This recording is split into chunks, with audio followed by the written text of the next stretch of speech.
నమస్కారం. నా పేరు Sriram Sharma. State consumer dispute redressal commission Goa ఒక తీర్పు ఇచ్చింది. ఒక డ్రై క్లీనింగ్ బట్టల విషయంలో ఒక వ్యక్తి గోవాలో బట్టలు డ్రై క్లీనింగ్కి ఇచ్చాడు. ఆ బట్టలు డబ్బులు ఇచ్చి వెనక్కి తీసుకున్నాడు డ్రై క్లీనింగ్ అయినాక. అప్పుడు అబ్జెక్షన్ చేయలేదు.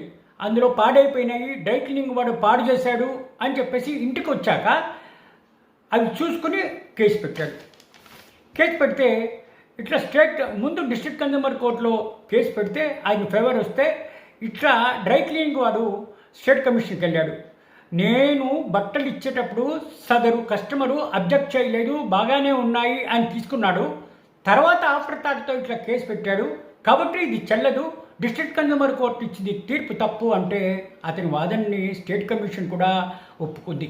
కరెక్టే, ఏదైనా తప్పైతే ఏదైనా పాడైపోతే అప్పటికప్పుడు చెప్పాలి, కానీ 6 నెలల తర్వాత ఇది పాడైపోయింది కాబట్టి నాకు డబ్బులు ఇవ్వాలి, కాంపన్సేషన్ ఇవ్వాలి, నష్టపరిహారం కట్టించాలి అని అనడం తప్పు. డిస్ట్రిక్ట్ కన్జ్యూమర్ కమిషన్ చేసింది తప్పు అని చెప్పి తీర్పు ఇవ్వడం జరిగింది. ఈ తీర్పు ద్వారా మనకు తెలిసేది ఏంటి? ఏదైనా తప్పు చేస్తే ఎవరైనా బిజినెస్ మెన్ అప్పుడు వెంటనే రియాక్ట్ అవ్వాలి, ప్రొటెస్ట్ చేయాలి. అంతేగాని కొన్ని రోజుల తర్వాత ఇట్లా ప్రొటెస్ట్ చేస్తే అది నమ్మసక్యంగా ఉండదు అని చెప్పడానికే ఈ తీర్పు చెప్తుంది.